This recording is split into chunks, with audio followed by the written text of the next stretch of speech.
Hey, welcome to A Little Too Quiet, the Ferndale Library podcast brought to you by the Friends of the Ferndale Library. Today we're joined by award-winning fiction writer and poet Donald Levin, Ferndale's own and the creator of the now six-part Martin Preus Mysteries series. Mr. Levin is the retired Dean of Faculty and Professor Emeritus of English at Marygrove College in Detroit, and he's here today to talk about the creative process of fiction writing. We're also going to talk about creating an immersive detective series set right here in our own city of Ferndale, Michigan. I'm Jeff Milo, and Kelly Bennett's joining me as well. And Don, welcome to the podcast. Thanks so much. It's a pleasure to be here. It's great to see you. You know, I'll just be candid on this podcast. We're basically neighbors. It's good to see you here in the library doing a podcast. But I've been admiring your work as a fiction writer for years now. Thank you. And I think we should just start there, I guess, because you've had this series that's been coming out steadily over the last decade. Pretty much, yeah. Yeah. But let's go way back. Okay. When and how did you realize you had a passion for the craft of writing? I always did. I never didn't want to be a writer. Mm-hmm. I know that there are some writers who have this sort of road to Damascus moment when they say, oh, I really want to be a writer. Right. But for me, it was always the case. It was just naturally there, like some instinct. Yeah. And when I was really little, my father brought a typewriter home from his office, one of those old manual typewriters. And the first time I started to play around with it, I thought, I have found my instrument. Yes. This is what I want to do. There's such a satisfying punch, too, you know? Yeah. When you hit that. Yeah. That's great. So you were probably writing your first sets of creative stories as a kid, even. I did. Yeah. That's great. I wrote an epic. Mm-hmm. I had seen El Cid, the movie El Cid, and I was inspired to write an epic about medieval knights, which I never finished. I got my hero right to a critical point, and then I couldn't figure out how to get him out of it, so I just walked away from it. That's great. So before we get to some of your most popular books that circulate here, that's the mystery series I mentioned for Martin Preus. Can you talk about any early formative experiences you had and maybe other genres that you might have experimented with that have sort of informed the way you outline a book? Yeah. I used to read a lot of science fiction. Oh, yeah? And I think up until I became a teenager, I read almost science fiction pretty much exclusively. Like the Heinlein, Asimov, all that? Yeah, exactly. And then once I got to be a teenager and life got to be really complicated, I thought the real world is too complicated for me already, so I have to start to learn to deal with that. Right. So I started to turn more toward realistic works and fiction and mysteries and things like that. Mm-hmm. But I think what really has helped me was all the experience that I have as a writer, not as a creative writer necessarily, but I've always been a writer. I've always made my living as a writer. And before I went back to graduate school to get a degree so that I could teach, I was a writer for 25 years. Yeah. So words in general. Words in general. Whether it was editing or screenplays or what have you, poetry. Yeah. Exactly. And I did a lot of nonfiction work, primarily nonfiction work. I was a speechwriter. I wrote grants. I wrote news releases. Everything you can imagine that can be written, I wrote. My best job I think I ever had, and that taught me the most, when we lived in New York City, I was speechwriter for the commissioner of the health department in New York City. All right. And I wrote speeches, but I also wrote op-ed pieces, and I wrote articles for medical journals. And Ed Koch was the mayor at that time. Mm-hmm. So this would be the 80s? This would be the 80s, okay. Exactly. And so whenever the mayor's office needed something that had to do with public health, they tapped me to do it. Wow. And I learned a lot. I learned good work habits primarily. I bet that's probably a pressurized deadline. It's an extremely pressurized deadline. One time the mayor's office called over and said, we want a summary of the new anti-smoking regulation in an hour. Oh, God. No. So they asked me to do it, and it was like over lunch hour. So I'm at my desk, and I had a word processor, so I'm doing a word processing, and I hear a commotion outside. My office looked right onto Center Street in Lower Manhattan, and I look out, and I see that there are the people on the ground, and they're all pointing to the sky. So I look up, and there's a guy on the roof on the other side of the street who was like threatening to jump off. Oh my gosh. And I thought, I can't deal with this. I got to do this in an hour. I have to. So I just had to turn away from it completely. And learning that kind of focus has been really helpful. I was going to say, living in New York must be difficult to focus in general, let alone when someone's on top of the building next to you. Well, okay, New York, but tell us about when you moved to Ferndale. And this is a totally non-writing question, but what you appreciate just about living here in this community. We moved to Ferndale in 2000. In fact, so we've been here 20 years, pretty much, because we moved at this time of year.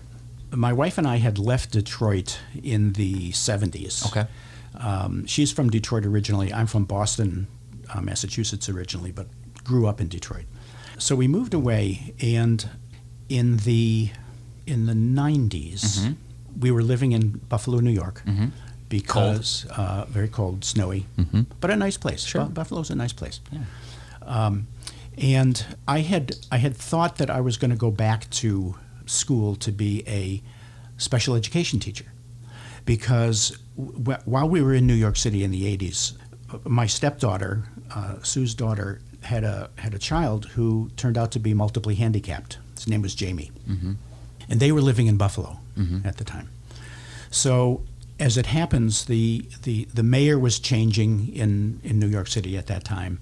Koch was leaving, Ed Dinkins was coming in. The guy I worked for, the commissioner, was leaving. So it seemed to me to be a good idea that was a good time to move up to Buffalo, to be nearer to our daughter and grandson. So, and I thought I was initially going to be a special ed teacher, because I fell in love with this little guy. Yeah. And as I was there, it turned out that special education, even though I love the population and I love the work, I knew sort of it wasn't for me. I knew I needed something else. So I decided to go back to school. I went back to graduate school and got my PhD in English education with a specialization in writing. And when I graduated and needed a job came up in Detroit at Marygrove College. Oh, great. Which is sadly defunct anymore. But this was in '96. I got a job at Marygrove, and we moved back to Detroit. We lived downtown for a while in the Millender apartment building. And when we were looking for a house, we started to look around in Ferndale. And we looked around in Royal Oak, and we were both West Siders, so this is sort of, we naturally gravitated to here. As it happens, a house came available. We loved the neighborhood. Northwest Ferndale, you can't get better than that. So we moved, and I love Ferndale. Yeah. I just find it, a perfect size city. It's the services are perfect. They clean the streets. One of the things we were looking for is, we want to move to a place where they pick up the garbage. Well, sure. So didn't always happen in New York in the 80s. It doesn't always happen in New York. That's right. In fact, we got a ticket. Or Detroit. Right. Or Detroit. Right. We got a ticket for littering in New York City, believe it or not.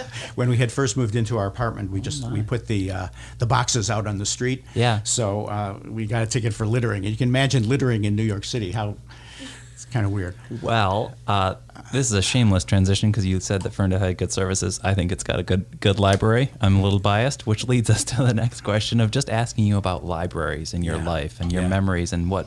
Imagine you must have spent a lot of time in libraries. You wrote most of a book in a library? I did. Tell us about that. It's impossible to overstate the importance of libraries for me. Ever since I was a little kid, when we moved to Detroit, I went to Bagley Elementary School.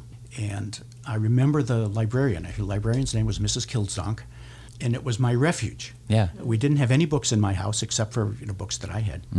And I just loved it. I loved she was very stern. I mean, she was sort of a stereotypical librarian, in many ways. Great name. Kilsdonk, yeah. But she was very kind about letting us pick whatever we wanted to do to read. Oh, yes. So it was so important. It was just so important. And my local library was the Sherwood Forest branch of the library, which I spent a lot of time in. I used to ride my bike there all the time. Then when I went to college, I was pathologically shy as a college student. Yeah. And whenever my roommate would have his girlfriend over, I didn't have a girlfriend, but so I had to find some place to go. Right, and where else? And where else but the library. And I went to Oakland University and had a phenomenal library at that time. I used to go and listen to records. It was how strange, a library has records. What an amazing thing. So I would listen to Sonny Terry and Brownie McGee, and I discovered a whole world at that library. Yeah. And then I write. You're absolutely right. I write in libraries now because it's too distracting to work at home. Yeah. So I write in this library. I used to write in the Royal Oak Library, but with all the construction there, right, it just isn't conducive to parking even, let alone concentrating. This is the place where that balance is struck, where you can feel like you are able to be at leisure, but intellectually engaged at the same time. Exactly, and look at the resources that we have in the library. It's just it's the perfect place to write. Yeah, you're surrounded by people who are engaged in heavy duty thinking, and working, and librarians are uniformly helpful and nice people. Yeah. So I mean, I agree. But of course, I want to gesture to the stack of books you have next to you, and one looks like it's book 6 in your series. It is. Cold Dark Lies. Cold Dark Lies. And I was going to ask about that, and like from book 1 in the Martin Preus series, when you decide that you're going to have this series set in Ferndale, and then I guess go into it might sound like it's easy to put it in a city where you're living in, but research goes into that too. Talk about that. Yeah. One of the reasons I wanted to set it in Ferndale was because I wanted to talk about Ferndale. I didn't want to just write a mystery story with a puzzle that had to be solved. As you know from reading my stuff, it's very character-driven stuff. You talked about Martin Preus, the main character, and Martin Preus has a son named Toby, who is based exactly on my grandson Jamie. So it's a lot more than just a puzzle. And what I wanted to do in that first book was talk about the changes that had been happening in Ferndale over the last 10 or 15 years. Because when we moved away in the 70s, like late 70s, and came back in 96, as I said. And we had visited, often. But Ferndale used to be, pardon me for saying this, it used to be the sleepy little town that you drove through to get someplace else. And all of a sudden we came back, and it's a happening place. There's stuff to do. It's a very welcoming, warm community. Right. So I was interested in how that changed and how the people who had been here for a long time coped with that change, sometimes not so well. So the first book, Crimes of Love, was in part about change. So setting it in Ferndale was sort of a natural. In addition to the fact that I was here, I could visit the police station. I could ride my bike around the city and scout locations for it. So I did a lot of research by, I talked to lawyers, I talked to policemen to get the crime part and the law part down. And our neighbor, as you know, Gary Taylor, was the president of the Ferndale Historical Society, and he was a phenomenal resource for me. Right. Not only for the first book, but in particular for The Forgotten Child, which is the fourth book, which goes back into the history of Ferndale in the 70s. So I was talking to Gary about what my next project was going to be, and the next day he came with articles and a book by the former fire chief, and he gave me this ton of information. Right. I think it's Tough as Nails. Tough as Nails. Tough as Nails was the book. Yep. Yep. And Roger Schmidt was the author of that. So that was it's easy to do the research when you're living in a place that you're writing about. Sure. Especially if you've got a resource like the president of the Historical Society, right, and a resource like the Ferndale Library, which is just amazing resource. Truly, and any listeners who are residing in Ferndale, this podcast, do check out that Historical Society. It is on Livernois, and it is amazing to be in there. But let's go into crafting a mystery, though. Because let's talk about how you get your protagonist entangled eventually through 100 pages, 150 pages with something that the reader might not even expect coming. Clues. I think it's in book 3, linking back to the Holocaust. Yes, exactly. Or the lingering smolderings of that fire. Right. In book 4. Are you aware of how deep a book's rabbit hole will go by the time you're on page 5? Like, how do you craft that out?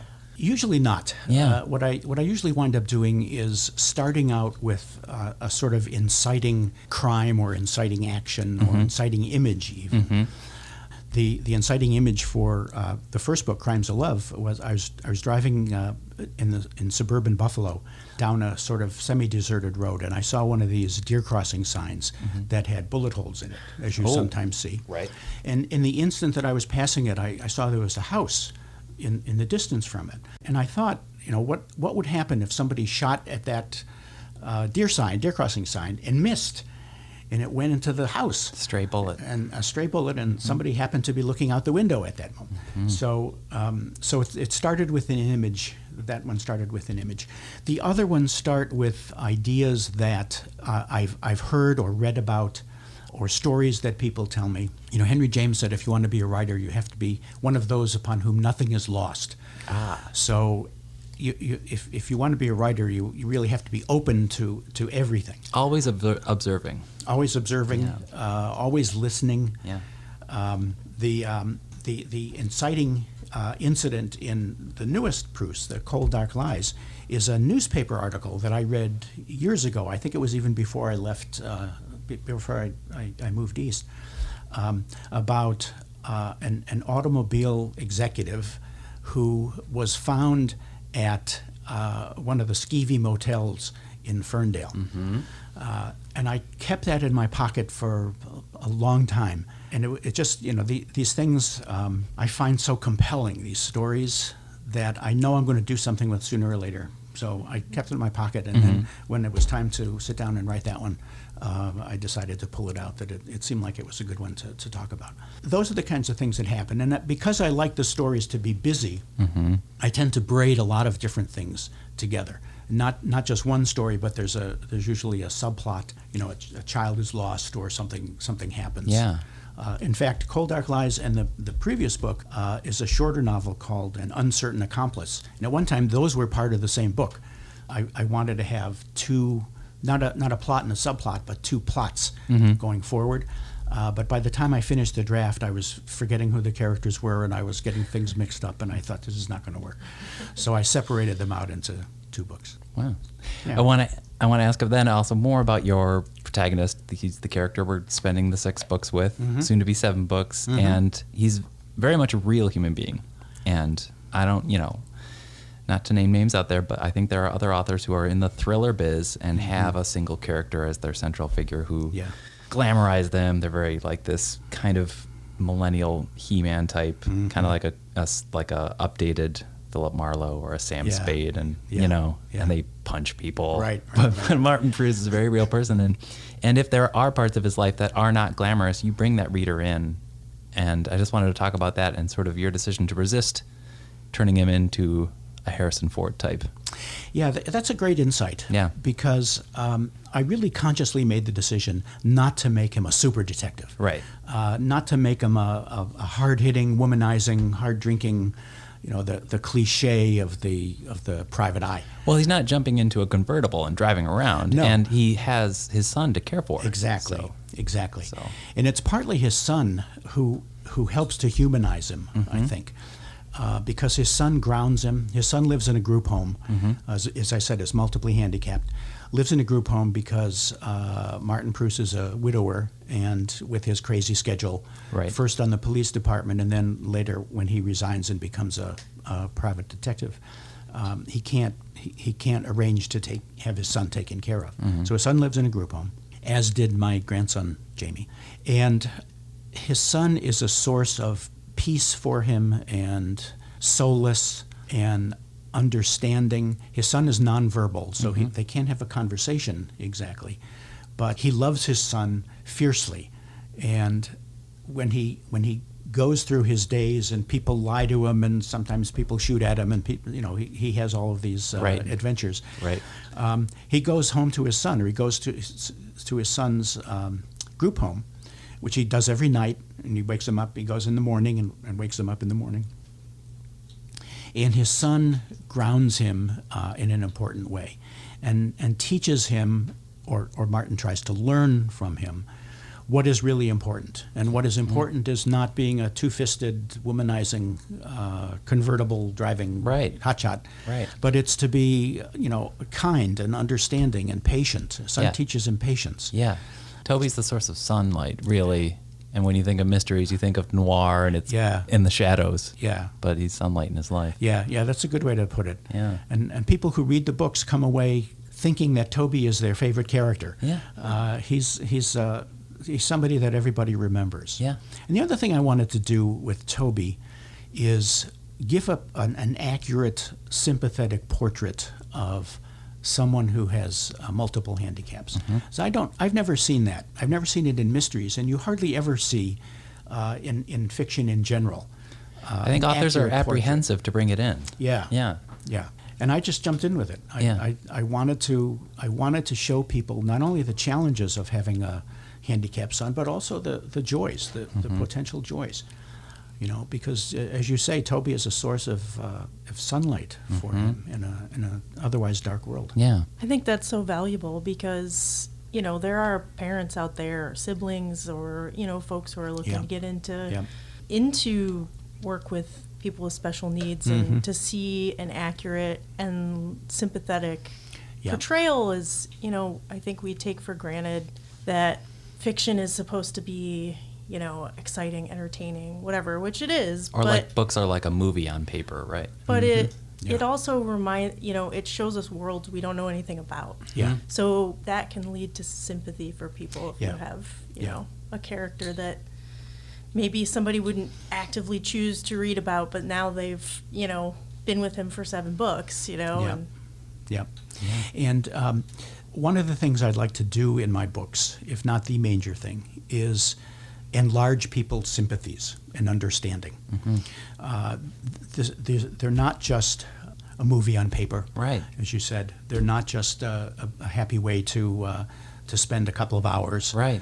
I really try to use the fiction and use the mystery genre as a way to increase people's understandings. As I portray people who are operating under the stresses of crime, my focus is not so much on the crime or the solution to the crime, as much as the relationships and the effects of cascading violence down generations. So I'm trying to really approach people with the aim of transforming them in an important way. Right. Even just getting us thinking about how we all cope. Because when you think about the classic trope of a detective, he solves if you think about very, very classic tropes like Nick and Nora, everything's kind of all right at the end, and they got all the clues found, but not every mystery is solved, and there is there are ends left untied. That's right. So that's right. So that book can help. These books can help you. That's real life. Oh yeah. Yeah. You got to cope with real life. Yeah. And that's another reason why I wanted to make Martin Preus not a super detective. Right. I know policemen. Their goal is to get home safely at the end of the day. They're like everybody else. Right. So they've got the same kinds of stresses that everybody else has, and I'd like to show Martin, working through those stresses. Plus, he also, in his case, he also has a good deal of guilt that he's working through from his own personal life. Not so much with Toby, but with other aspects of his personal life. And does any interactions you've had with local police officers ever inform the way you might write Martin, or at least the perils he gets into? To an extent. Okay. I'm friends with the former police chief, Michael Kitchen, and he tries to keep me honest in terms of what weapons did they use, and all different kinds of inside information like that. But for the most part, I think I have my own concerns that I want to work through in these. Yeah. So even when I'm using basic information that's basically true to start with, or crimes that are basically true, I always change them, and I do different things with them because I want to. I have my own agenda in the books. Let's get dystopic. You've got another book in your stack there. Let's get dystopic. And I wanted to know if you could tell us about, the first one that we're seeing is you have a story in there. It's part of a triptych. Yes. So could you tell us about, this is Postcards from the Future. Postcards from the Future. And tell us about this. A triptych on humanity's end. Goodness. I had finished Cold Dark Lies, which came out last May, and I was wondering what my next project was going to be. And I got a call from a writer friend, Andrew Lark, who said, I've got an idea in my mind, and I wonder if you'd be interested in this.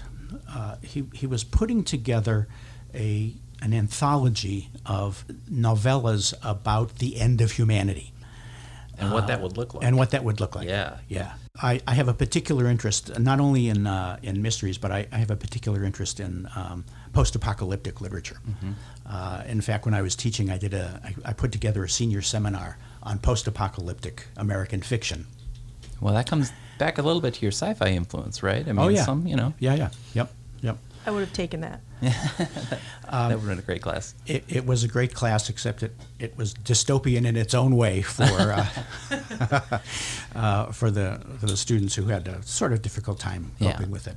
But so I've had an interest in this, and I immediately said yes. So Andrew wrote a novella.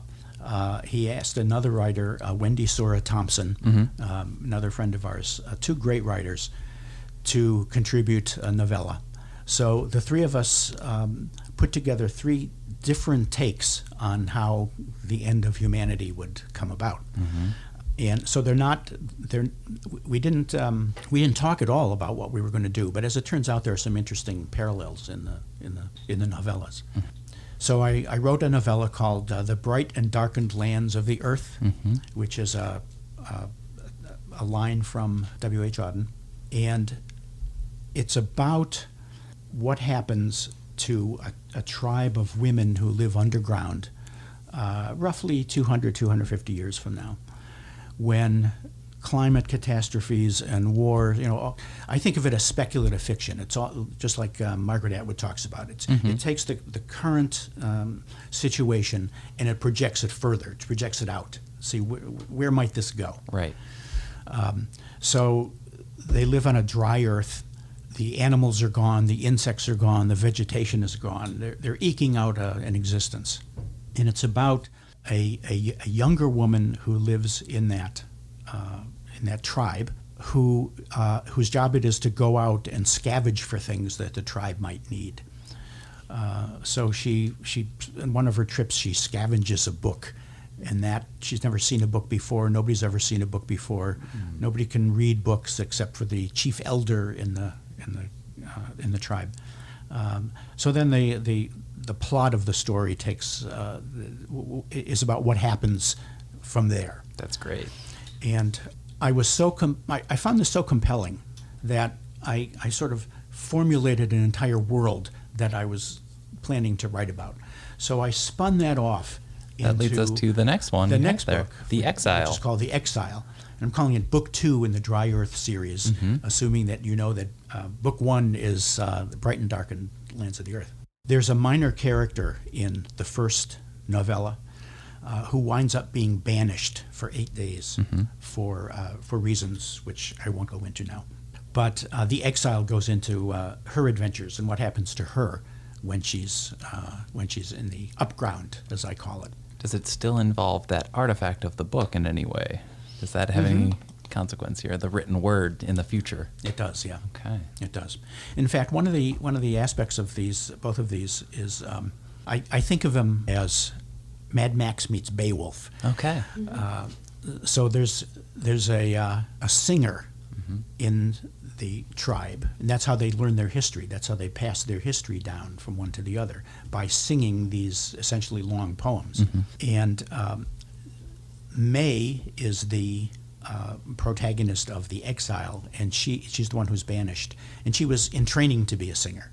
So we not only have these long poems, which are based on Anglo-Saxon verse, because they're easy to remember and they're it's easy to pass down information that way.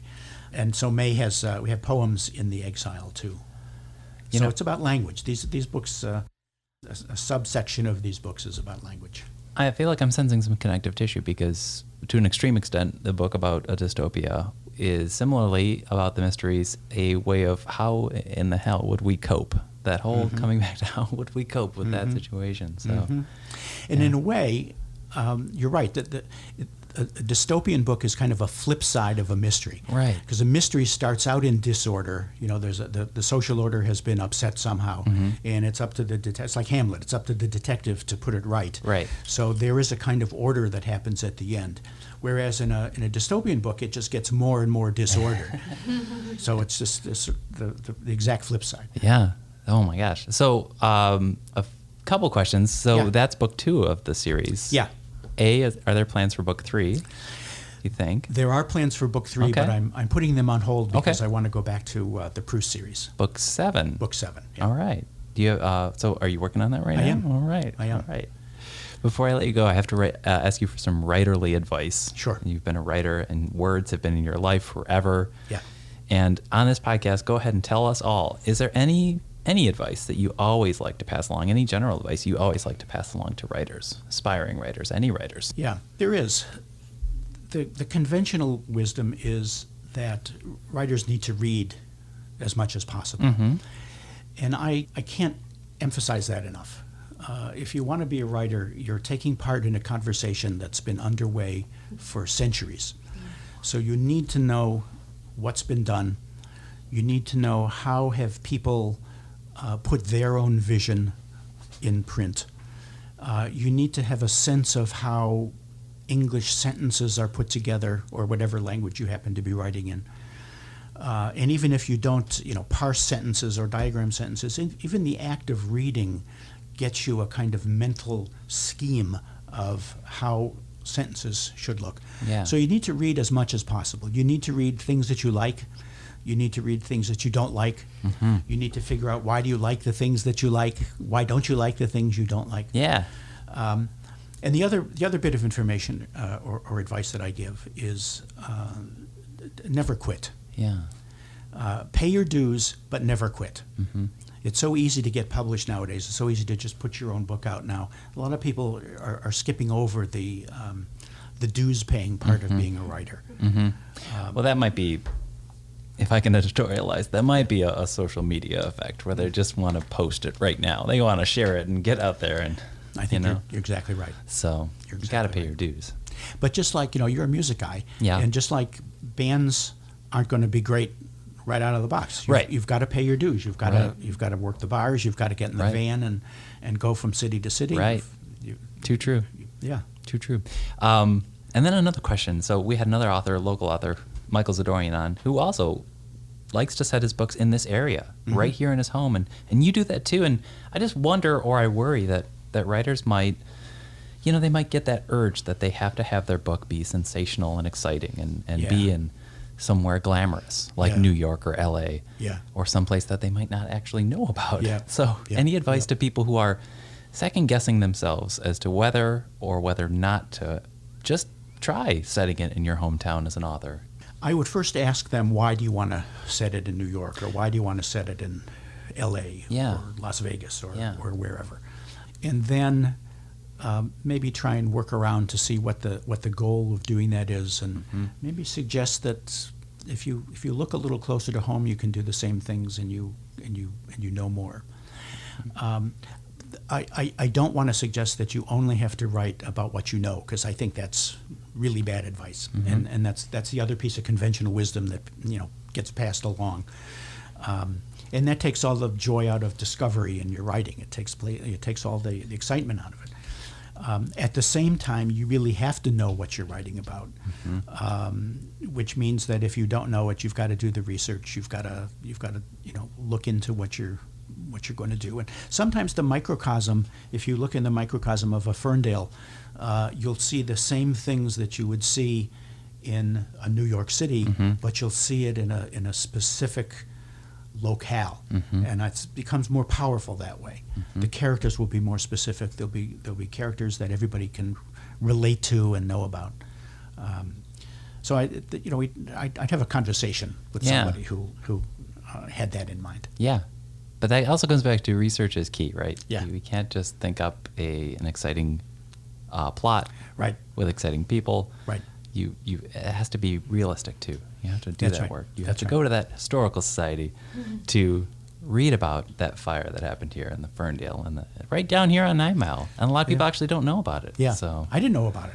right. And I was living in Detroit at the time, and I don't think I'd ever heard of it. Yeah, there was a major fire on 9 Mile, and an entire building went down in the 70s. Yeah. Yeah, and you'll learn all about that if you go to the Historical Society.